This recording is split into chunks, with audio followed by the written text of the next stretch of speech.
They say the wind out in Eden Ridge can howl so fierce it rattles your bones from the inside out. And some nights, I reckon it's the only thing out here that remembers the truth. You want to know how I ended up shooting a man in my own cabin for a woman I barely knew? Pull up a chair, and don't expect the story to go easy. Some scars run too deep for tidy endings. Back then, the town of Deedrock, Montana, was nothing but snow, sawdust, and sweat. I'd rolled in at sundown, hungry for whiskey, silence, maybe a warm fire if luck was feeling generous. Instead, I found myself nursing cheap rye in the Dust Lantern Saloon, a ramshackle hole that stank of spilled dreams and desperation.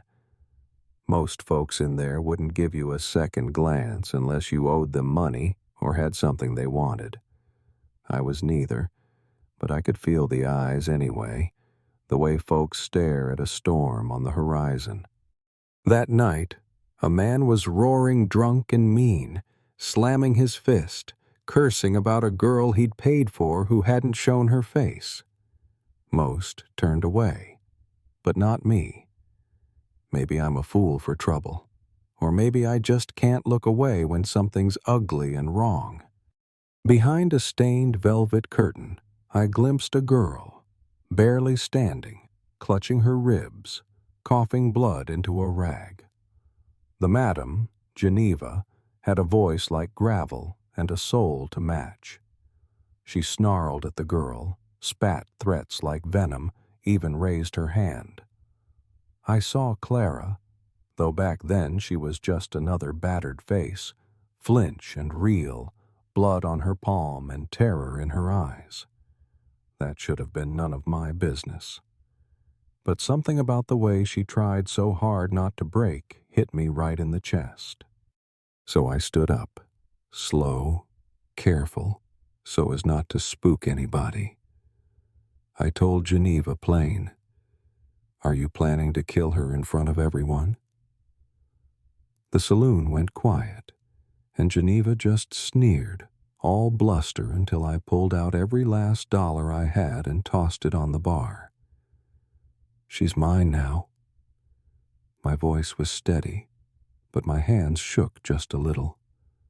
I half expected the whole room to jump me, but nobody moved. Guess even mean towns know when to let the devil walk out. She was light as a shadow when I carried her out, barely conscious, shivering against my coat, breath warm against my neck. The snow swallowed us up, and the howling wind made it feel like we'd vanished from the world. Maybe, in a way, we had. I took her up the ridge, all the way to my cabin, a little crooked shelter hidden in the pines, half buried by drifts. Set her by the fire, brewed up some old tea my mother once swore could cure a cough or a broken heart. She barely drank a sip before passing out again. I sat by her side, watching her chest rise and fall, listening to the wind scrape at the windows, and wondered what the hell I'd just done. All I knew for sure, I wasn't sending her back. When Clara came to, she looked at me like I was just another wolf in a long line of wolves. Couldn't blame her. I told her she was safe. She didn't believe me, not then. For days, we spoke hardly at all. I fed her soup, patched up her wounds, showed her how to keep the fire alive and the cold at bay. She watched me with the eyes of someone who'd forgotten how to trust. I kept my distance, always careful, always waiting for her to bolt. But winter has a way of making folks honest. Nothing to do but talk or freeze. She told me, after a while, about the man she'd loved and buried, about debts and broken promises, about how she'd ended up a prisoner behind locked doors, traded like a sack of flour. Her words were quiet, but they cut sharp. I listened, thinking of all the men I'd buried in the war, of my own regrets, my own lost names. She found an old photo of me and my late wife, pressed me with questions I wasn't ready to answer. But Clara was stubborn. She'd sit by the stove, mending her shawl, eyes fixed on me till I cracked. "I fought for the South," I told her one night, voice rough as gravel. "Killed men for pride and promises that never meant a damn thing. When it ended, I wandered west, too tired for more blood. Swore I'd never pick up a gun again unless I had no choice." She listened, arms wrapped around herself. "I used to sing," she said. "Now I just survive." There was something broken in both of us, but sitting by that fire it felt less heavy somehow. Bit by bit, the silence between us softened. I showed her how to split wood, how to bribe the stubborn old mare into letting you braid her mane, how to make coffee taste almost good if you hold the mug tight enough. She started laughing, quiet, rusty, like a bird remembering a song. Sometimes, when dawn spilled gold across the valley, we'd sit on the porch together, saying nothing, just breathing the same cold air. But peace in Eden Ridge never lasted. Word got back to Deidrock. Geneva posted a reward for Clara, $50 for the safe return of runaway property. That's the thing about people like Geneva. They think pain can be tallied up and traded like chips in a card game. A man named Luther Cobb picked up the scent. Cobb was a bounty hunter once, now just a fist for hire.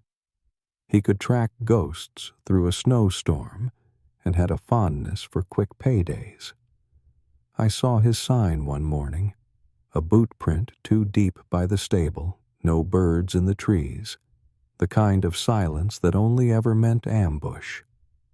My heart pounded, old training rising up like a fever.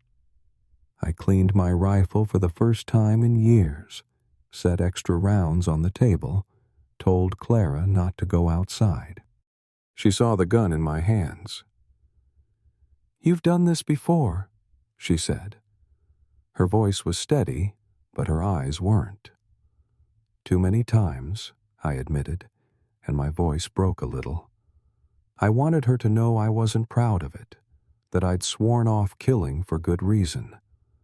But sometimes, the world doesn't care about your oaths. That night, the storm hit hard. Clara thrashed in her sleep, caught in some old nightmare, whispering, "Please don't lock me in." I knelt beside her, held her hand, first time I'd touched her on purpose, and whispered that she was safe. For a moment, it felt almost true. But peace don't last. I'd gone outside to check the stock, maybe clear my head. When I came back, the fire was low, and Clara was gone. The cabin door hung open, snow swirling inside. My blood ran cold. I found Cobb inside, mean as a rattler, one hand over Clara's mouth, the other clutching rope. She was fighting, but he was stronger, and I saw blood on her lip. I raised the rifle. "Let her go," I told him, voice so low I barely recognized it. Cobb grinned. "You want her, you pay the price. Otherwise, I take her back, and you never see her again." His hand tightened on Clara's throat, and I felt the war rise up in me, the killing, the grief, all of it. My fingers shook on the trigger. The weight of the rifle, the old nightmares, it nearly broke me. Then Clara spoke, voice ragged but clear. "If you hadn't come for me that night, I'd be dead. You saved me, Eli. Not because you had to, because you chose to. And now I'm choosing too. I choose you." She looked right through me, past the blood, past the ghosts, saw something worth fighting for. That's what did it. I exhaled slow, let the world shrink down to just me, her, and Cobb. The rifle cracked. Cobb's eyes went wide, a bloom of red spreading across his chest. He hit the floor hard and stayed down. The room was dead silent, but for the sound of my own breath, ragged and wild. My knees gave out, and I dropped beside the fire, rifle clattering across the floor. Clara crawled to me, hands still tied, face streaked with blood and tears, and pressed her forehead to mine. "It's over," she whispered. "He's gone. You saved me." Maybe I did. Maybe she saved me right back. We sat there a long while, listening to the storm howl and the fire hiss. Both of us shaken, both of us changed. You want to know what happened after? I reckon some stories ain't meant to be wrapped up with a bow. But I'll tell you this. Out in the wilds, with the snow swirling and the world holding its breath, sometimes the line between justice and survival gets mighty thin. And when you cross it, there's no turning back. Some debts can never be paid in dollars or blood, but that night I settled mine. And that's the truth I hear every time the wind rattles these old walls.